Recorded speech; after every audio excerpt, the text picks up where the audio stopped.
Maya samahan sa anak sa Espiritu Santo. Amen.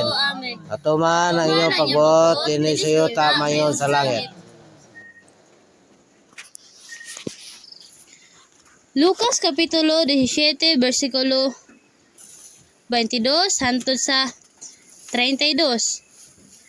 Og siya mingon sa iyang mga tinun-an, ang mga adlaw mag-aabot ra nga kamo mangandoy sa pagtan-aw sa usa sa mga adlaw sa anak sa tao, apan dili kamo makakita niini. Og sila man nag-ingon unya kadinyo, tuara o di ara. Ayaw gayud kamo pag-adto. Ayaw gayud kamo pagnunot kanila. Kay maingon nga ang kilat magakilab og pagadan-aga niini ang kilat gikan sa usa ka bahin ngadto sa laing bahin. Maingon man usab unya ang anak sa tao sa iyang adlaw. Apan kinahanglan una nga siya mag-antos sa daghang mga butang o gigasalikway niining kaliwatana. Maingon sa nahitabo kaniadto sa mga adlaw ni Noe. Maingon man usab unya sa mga adlaw sa anak sa tao. Sila na nagpangaon, sila na nag-inom, sila na nagpangasawa ug na nagpamana. Hangtod sa adlaw sa pagsulod ni Noe sa arka, ug ang lunop niabot ug niini gilaglag silang tanan. Maingon usab sa nahitabo kaniadto sa mga adlaw ni Lot, nga sila na nagpangaon, na nag-inom, na nagpamalit, na nagpamaligya, na nagpananom, na nagtukod og mga balay, apan sa adlaw sa pagpahawa ni Lot sa Sodoma, gikan sa langit miula ang kalayo ug asupre, ug niini gilaglag silang tanan. Maingon usab unya niini sa adlaw nga iga padayag na ang anak sa tao. Niadtong adlaw siya nga naha sa atop ug ang iyang mga butang adto sa sulod sa balay, ayaw na siya pakanauga aron sa pagkuha pa niini. Ug maingon man usab siya nga naha sa uma, ayaw na pabalika. Hinumdumi ninyo ang asawa ni Lot. Ako si Enaldo, mag-ataw gamay nga mensahe sa atong gibasa karon nga ato namang yung nadungog nga nagiskot yun nga pag-abot sa anak sa tao sama sa panahon ni Noe o sama sa panahon ni Lot. O ako ning gihatagag mensahe karon aron akong ipresentar sa inyo ha nga ang giskotang lunop o kalayo nahitabo na. O ato namang makita ang lunop, makita na nato sa kanasuran o dinhi sa atong nasod naman sa nahitabong mga lunop. O mahitungod sa kalayo o nagapresenta na gyud ang ubang kanasuran. O sama sa karong bag-o nga ginapadayag nga Hawaii o ginapresenta na sad nga gibalikan na sad ang Canada o daghang pang uban nga nahiagom sa kalayo.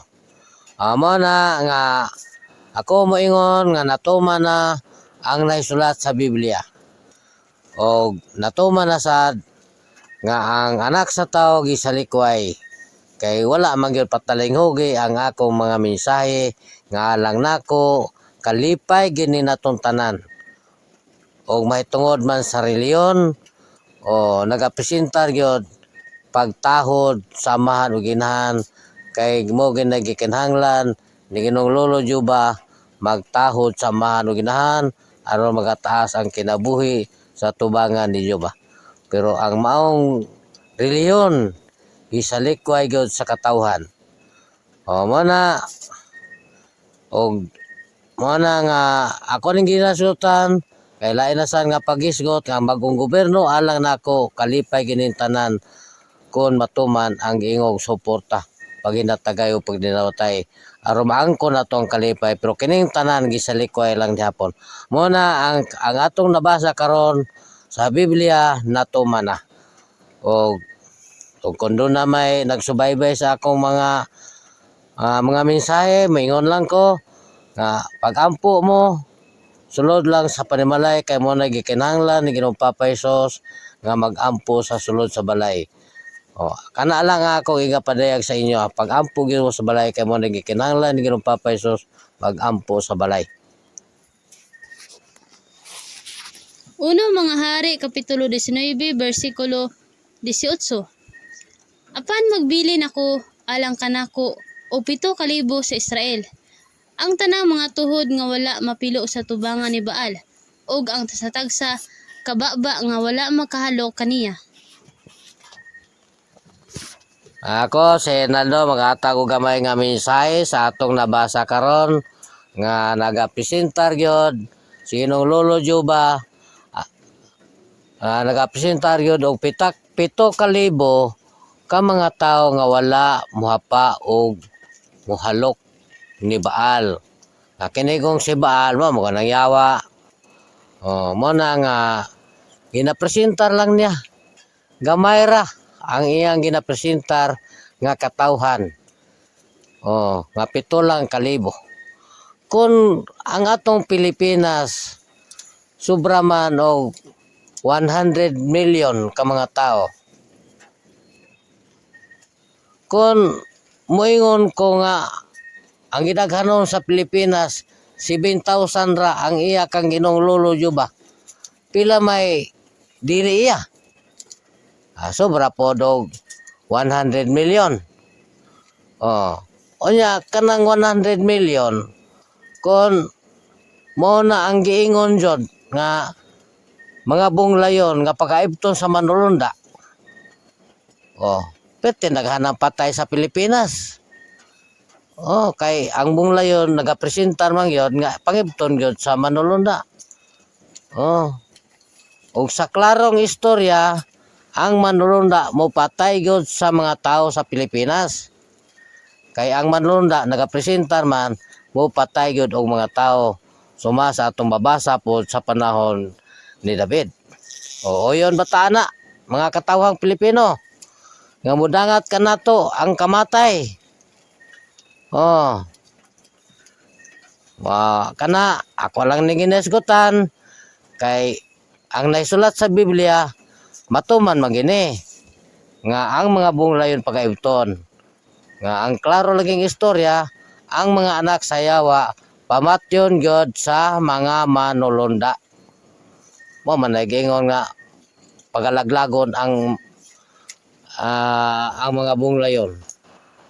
Mo lang na ako igapresenta sa inyo. Yun batang mga Pilipino, ang kamatay mahitabo sa atong nasod og ang mahabilin ra 7,000 ra ang mahabilin.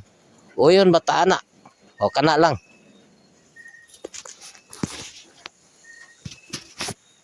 Ako sila lang, nagpasalamat nagpasalamat mi kang Ginong Lolo Juba, Lola Dolores, kay mosurindir ang inaan sa tanang daotan aron mahimong reyna sa kayag. Ginong Papa Jesus, Mama Maria, Mama Crescencia ug Diyos Espiritu Santo, sa mga balaang hinigiban ug sa mga manulunda, uban sa mo relihiyon Iglesia Santa Cruz. Mensahe namo sa mga katawhan nga kami mao ang anak sa gingharian sa buhi nga Dios. Mateo Kapitulo 7, versikulo 13 hangtod sa 14. Ang pultahan nga masigpit. Sumulod kamo agi sa pultahan nga masigpit. Kay dako ang pultahan ug sangkad ang dalan nga padulong sa kapildihan. Ug daghan ang nagasunod agi niini. Kay masigpit ang pultahan ug hiktin ang dalan nga padulong sa kinabuhi. Ug diyutay ra ang makatultol niini. Ako sila lang mohatag ko gamay nga mensahe sa akong gibasa sa Biblia nga ang pultahan nga masigpit. Asa naman ang mga katawhan? Wala naman mo naminaw sa among mga mensahe. Naa naman mo miagi sa pultahan nga dako ug sangkad ang dalan padulong sa kapildihan. Ug daghan ang nagasulod niini. Unsa man, wala pa mo mahibalo ug unsa na ang nahitabo sa mga kanasuran karon nga ang ginaingon ni Papa Naldo nga mao si Propeta Elias nga latigo. Gipakita ni Ginong Lolo Jehova naana sa mga kanasuran karon. Nagsuri-suri na ang mga tornado o buhawi. Gidungagan pa og mga baha, tagas nga init ug mga sunog sa mga kanasuran. Unsa man ang mga katawhan Nakatulog ba? Wala ba nakakita sa mga kalamidad nga miabot? Sa Hawaii, bago lang naitabo. Daghan ang nangamatay sa sunog. Daghang mga katawhan, wala mahibalo kung unsay ilang buhaton. Unsa ka ang ilang gibati, nga gihinay-hinay sila og patay sa mga kalayo. Kalipay ba ang ilang gibati? Nga kung tan-awon, mura naman og impierno ang naitabo sa Hawaii. Unsa man ang mga katawhan sa Pilipinas, nakatulog. Pagmata na mo, hawa na mo sa dalan nga inyong giagian. Sulod mo sa pultahan nga masigpit. Padulong sa kinabuhi ug jutay ra ang makatultol niini. Unta ang mga Pinoy nga milukop na sa mga kanasuran, makamata na sa ilang pagkahikatulog. Paningkamot ta nga matuman ang giingon ni Ginoong Lolo Jehova nga wala ko pagatawga nga akong katawhan karon pagatawgon na nga anak sa buhi na Dios. Tungod sa gugma ni Ginoong Lolo Jehova, gipadala niya si Propeta Elias nga mao nga among amahan nga sinaldo aron sa pagsangyaw sa mga katawhan. Asan na ang mga katawhan? Wala mo mito sa among mga mensahe. Karon, nasuko na si Ginoong Lolo Jehova. Gusto mo nga 7 na lang kalibo ang mabilin sa Pilipinas? Kung gusto mo maluwas, sulod mo sa among reliyon, Iglesia Santa Cruz. Atong tumano ng gingon ni Ginoong Lolo Papa Jesus nga magampo sa sulod sa balay. Aron kita maluwas sa pag-abot sa panahon. Nga ibto na ang mga bunglayon. Aron magawas na ang mga trigo. Kini akong gipasalamatan nila Ginoong Lolo Jehova, Lola Dolores, Ginoong Papa Jesus, Mama Maria, Mama Crescencia, ug Diyos Espiritu Santo. Sa mga balangin ni giban ug sa mga manulunda, uban sa relihiyon Iglesia Santa Cruz. Salamat.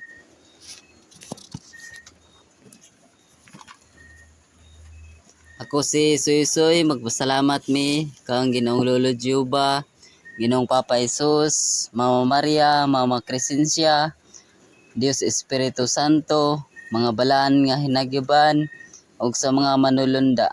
Nasa kanunay naagyod sila nagauban ug nagatabang aron kita makadaog sa mga pagsulay na maabot sa tuang kinabuhi. Sa mga tao na nagasubaybay sa mga mensahe, kay karon ginapakita na ang mga dagkong baha o dagkong sunog sa mga na maogyod na ang ginamensahe sukad pa ni adtong 2021. Nagapahibalo na si Papa Naldo na mao si Propeta Elias og lunop og kalayo. Gisangyaw sa katawhan na kinahanglan ang tao mubiya sa mga daotang binuhatan. Mudawat sa bag-ong gobyerno na walaon ang kwarta na magkinabuhi ta na maghinatagay. Kay diha sa paghinatagay, diha nato mangkon ang tinuod na gugma sa matag usa. Mudawat sa bag-ong relihiyon, Iglesia Santa Cruz, kay kini na relihiyon iyahan ni Ginoong Lolo Jehova og dili na amoa. Kay ang gusto ni Ginoong Lolo Jehova na magkahiusa ang katawhan sa relihiyong Iglesia Santa Cruz og mudawat sa tarpulin og aron kada gabi diha magatubang sa pagampo og sa Domingo adunay panaghiusang pagampo. Diha lang gihapon magatubang sa tarpulin. Kay ang tarpulin gipakita ni Ginoong Lolo Jehova kapapa Naldo na mao si Propeta Elias aron diha magatubang ang katawhan sa pagampo. Pero ang katawhan wala man mituo sa mga mensahe kay abi nila kini hinimo-himo lang ni Papa Naldo na mao si Propeta Elias ug dili gikan sa Dios. Pero ang mga mensahe nagikan gyud na sa Ginoo, sa Dios. Ug naapay mga gipangayo ni Ginoong Lolo Giuba sa mga nasod na mga bulawan, mga hamiling bato ug kwarta na igasto sa pagbuhat og templo o balay ni Ginoong Lolo Giuba. Kana na templo na balay ni Ginoong Lolo Giuba, balaan mao nga dili basta-basta ang tao makasulod sa balay ni Ginoong Lolo Giuba. Ug tungod kay wala man mituo ang katawhan sa mga mensahe, mao nga nagsugod na ang gisangyaw ni Papa Naldo na mao si Propeta Elias na lunop og kalayo. Kay makita nato sa YouTube sa mga balita ang mga lunop-lunop o dagkong baha na ang mga sakyanan nang lutaw na. Mga dagkong sunog, mga dagkong buhawi ug napay latigo ni Ginoong Lolo Giuba na kolor pula nga nagtuyok padulong sa yuta. Ug pag-abot sa yuta, nagpresentar og hangin sama sa tornado na tanang magian bisan pa ang pinaka lig-on na building mga daot gyud. Ug karon na bulan kinahanglan namo moadto sa bukid kay naapay pinaka dakong baha. Kana lang, salamat.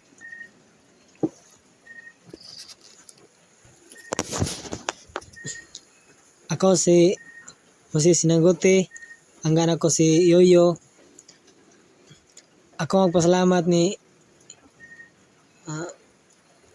Ginoong Lolo Giuba, Ginoong Papa Jesus, ug sa Joseph dos Santo, ug sa among inahan nga nangitnon nga mas Mama Maria ug ang Mama Crescencia.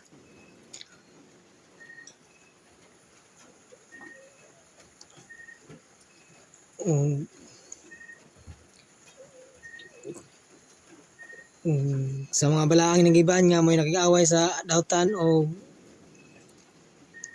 sa mga manulunda.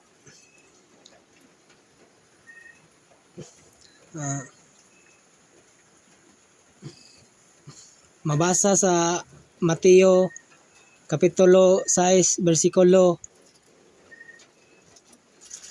24, ang Dios ug ang mga bandi walay bisan kinsa nga arang makaalagad og duha ka agalon, kay mahitabo man nga dumtan niya ang usa ug higugmaon niya ang kaduha ug napigan niya ang usa ug tamayon niya ang ikaduha. Dili kamo makaalagad sa Dios ug sa mga bandi.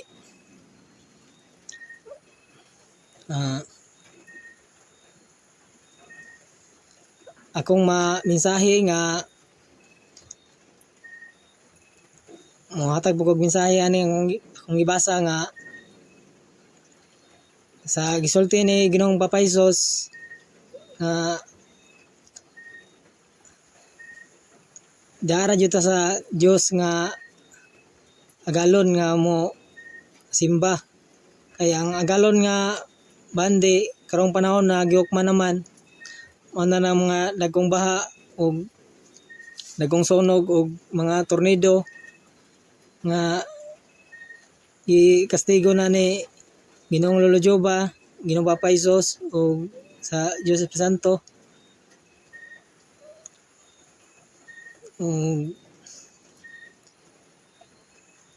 Ato na jong bagaho ng atong panggobyerno nga suporta pag inatagay, pag dinawatay aron mangko nato ang kalipay tayo data sa bandi. Makita naman dyan nato nga giukman na jud kay ang bandi mao mo dyan na di pangambog ni Satanas nga makahatag yun siya.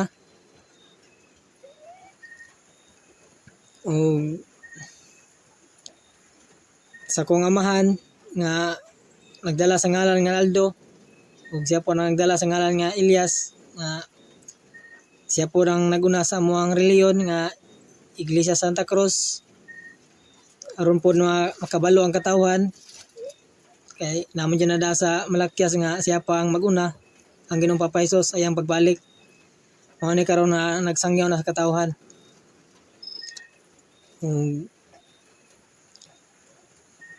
Kini akong salamatan kang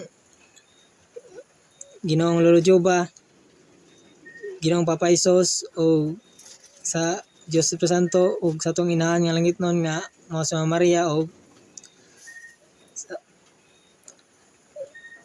kang Mama Crescencia nga mapurang nagpadayagan ni sa tagong pasaw na magugpo pasaw na karon tagom na, o sa mga bilangin ng giban o sa mga manulunda. Salamat sa tanan. Ako si Bibi, magpasalamat mi kang Ginoong Lolo Jehovah, Lola Dolores, kay musurinder man siya ang ug mamahimong reyna sa kahayag. Ginoong Papa Hesus, Mama Maria, Mama Crescencia, ug sa Dios Espiritu Santo, uban sa mga balaanghin ng giban ug sa mga manulunda. Ang among relihiyon, Iglesia Santa Cruz. Mateo kapitulo 13 versikulo 36 hangtod sa 43. Gisaysay ni Hesus ang sambingay mahitungod sa mga bunglayon diha sa mga trigo. Unya mipahawa siya sa mga panon sa katawhan ug misaka sa balay. Ug miduol kaniya ang iyang mga tinun-an nga nag-ingon, saysay kami sa sambingay mahitungod sa mga bunglayon diha sa uma. Ug kanila mitubag siya nga nag-ingon, ang nagpugas sa maayong binhi mao ang anak sa tawo. Ang uma mao ang kalibutan ug ang maayong binhi mao ang mga anak sa gingharian. Ang mga bunglayon mao ang mga anak sa dautan ug ang kaaway nga nagsabod kanila mao ang yawa. Ang ting-ani mao ang katapusan sa kapanahunan ug ang mga mag-aani mao ang manunulunda. Busa maingon nga ang mga bunglayon pagaibton ug pagasunugon sa kalayo. Mao man usab kana ang mahitabo unya ini katapos na sa kapanahunan. Ang anak sa tawo magapadala unya sa iyang mga manulunda ug ilang tapukon ug hakuton pagawas sa iyang harian. Ang tanang hinungdan sa pagpakasala ug ang tanang mga magbubuhat og kadautan ug ilang igasilibay kini sila ngadto sa hudno nga magadilaab. Didto ang mga tawo managpanghilak ug managkagot sa ilang mga ngipon. Unya ingon sa adlaw musidlak ang mga matarong didto sa gingharian sa ilang amahan. Ang may mga dalunggan nga makadungog kinahanglan magpatalinghog. Ako si Bibi, maghahatag ko gamayng mensahe sa gibasa sa Biblia. Ang anak sa tawo miabot na nga mao si propeta Elias ug gipakatawo siya pag-usab nga mao si Papa Naldo. Siya ang nagapugas og maayong binhi sa tibuok kanasuran. Ang pagpugas og maayong binhi mao ni ang among gibuhat karon. Ang pagsangyaw sa tanang katawhan aron ang mahayagan sa among mga mensahe magpasakop sa relihiyong Iglesia Santa Cruz ug mamahimong anak sa gingharian sa buhi nga Dios. Pero ang mga bunglayon mamatay jud kay sila naulipon man sa yawa. Sa dautan sila nagpasakop. Ang mga dautan sila pagahukman na karon nga panahon. Kay niabot na ang ting-ani ug ang mga manulunda andam na. Ug napay gipresentar karon nga hinagiban nga ginatawag namo og balaang hinagiban. Kana nakita namo og namo nga mipatay jud sa mga daotang espiritu. O karon mangutana ko sa mga katawhan, Gusto ba mo nga mga matay mo? Kay kamo wala man jud magpasakop sa among relihiyon. Unsa may gusto ninyong masinatian? Mga sunog sa kalayo o mga lumos sa lunop o mapino sa mga buhawi? Kay mao man jud na ang gipakita karon sa mga kanasuran. Surinder na mo, dangop na mo sa among relihiyong Iglesia Santa Cruz. Kay mao ra ni ang relihiyong makaluwas. Nganong magmagahi man jud mo? Maghulat ra jud siguro mo kung maabot na ang panahon nga mga anod na mo. Makita naman unta ang mga panghitabo karon. Ang among gibuhat ang pagpahibalo sa mga katawhan. Nga karon na ang panahon na sa pagpangibot sa mga bunglayon. Pero kung kamo wala joy mga pagtuo sa among mga mensahe, wala mi mahimo ana. Pero si Ginoong Lolo Jehova iyang gipresentar ang 7,000 nga wala magapiko ka Baal. Kanang 7,000 nga kang Ginoong Lolo Jehova wala na sila nagasimba sa mga simbahan. Basin sila gisipti na. Ug tingali sila naa na sa mga kabukiran karon. Ug kung 7,000 na lang ang mabilin sa tibuok Pilipinas, unsa may itsura sa atong nasod? Magkatag ang mga patay, mabaho ang atong nasod, tungod sa dakong kamatay. Ug kung mahitabo na ang kamatay, makita na ang mga trigo. Kung kini na lang ang mabilin, dili mabalaka kay dalira ang pagsanay sa mabilin. Kinila ako masulti, salamat.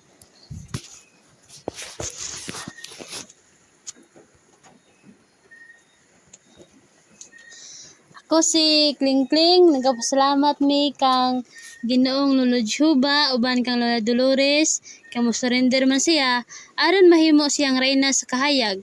Kang Ginoong Papa Jesus uban kang Mama Maria, kang Mama Crescencia ug sa Dios Espiritu Santo, sa mga balaang hinagiban ug sa mga manulunda. Pinadaya Kapitulo 18 versikulo 4. Unya nadungog ko gikan sa langit ang laing tingog nga nagingon, gumawa kamo kaniya, mga tao ko.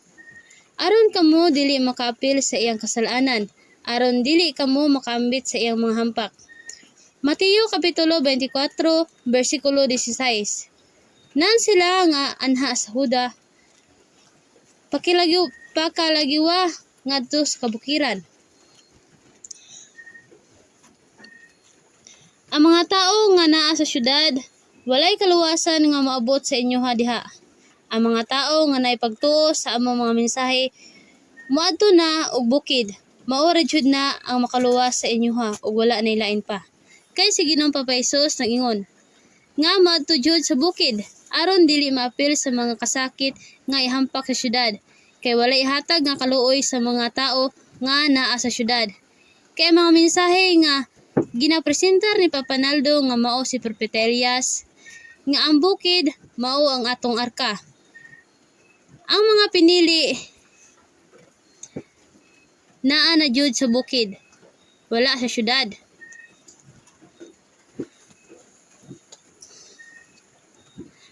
Ayaw na mo pagpagahi.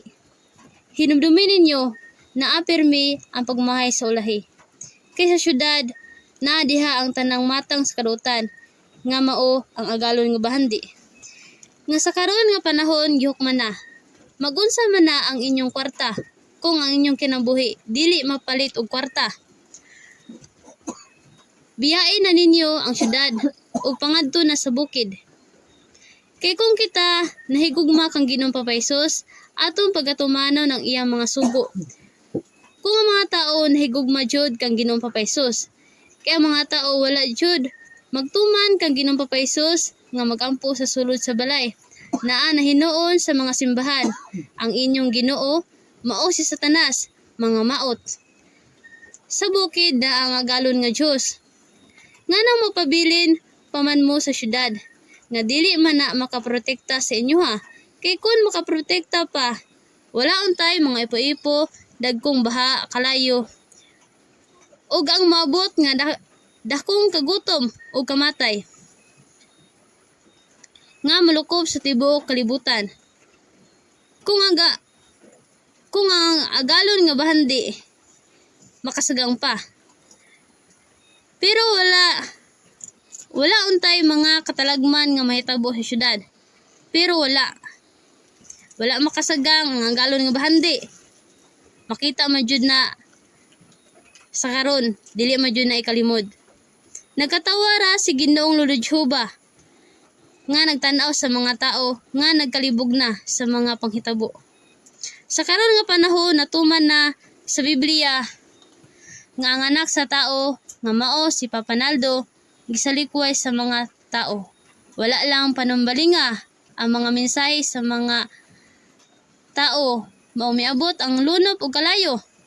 Sa tanang kanasuran ug dira sa Pilipinas, mahimong 7,000 na lang ang mabilin. Tungod kay ang mga tao masikpili ang yawa. Mga bitin, maabot ra ang hampak sa inyo ha. Sa bukid na ang kalipay, makahimo ba tang mukatawa sa bukid, pero syudad. Karon ang mga tao nga na syudad naapay gitaw pagkatawa, pero pag maabot na ang panahon, wala na jima dungog pang katawa diha. Kini lang ako masulti, salamat.